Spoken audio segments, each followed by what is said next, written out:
Kamala Harris just condemned Donald Trump, saying that Liz Cheney should be shot in the face so that she would understand the consequences of going to war. Kamala Harris says that those comments should be disqualifying.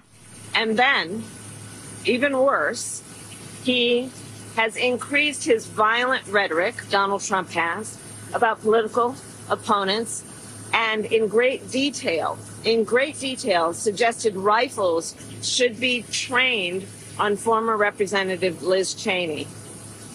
This must be disqualifying.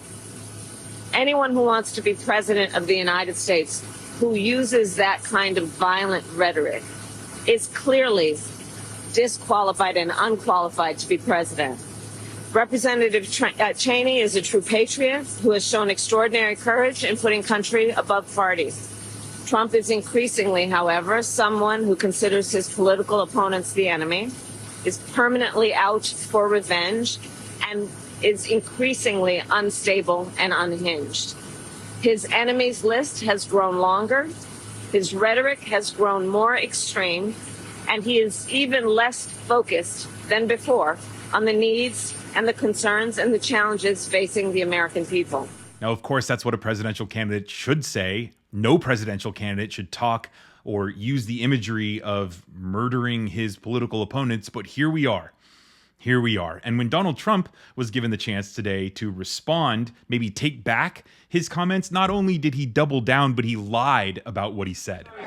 You said last night, President Trump, you said last night you would essentially let Robert F. Kennedy Jr. do whatever he wants with health care. What he's going to have a big role in health care. HHS, maybe? We just left. In fact, I think he might be here. He's right here. You're comfortable with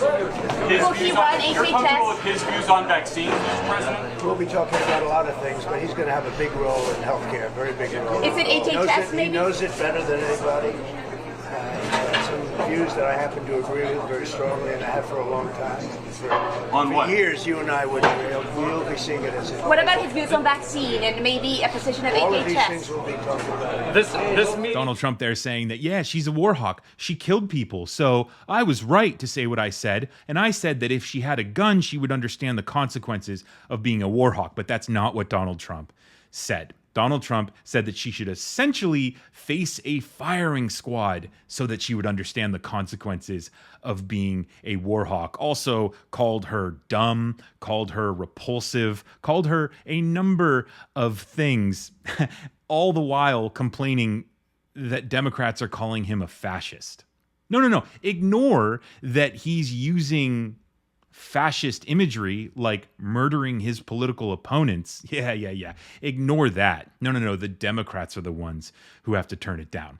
It's so bad that even Kellyanne Conway, Donald Trump's professional propagandist, couldn't explain away Trump's remarks about Liz Cheney in a recent interview on Fox News. Sending our brave men and women off to war. Many people in this country have a hard time understanding why so many people died in the Iraq War, given the fact that well, I'm just going to say this.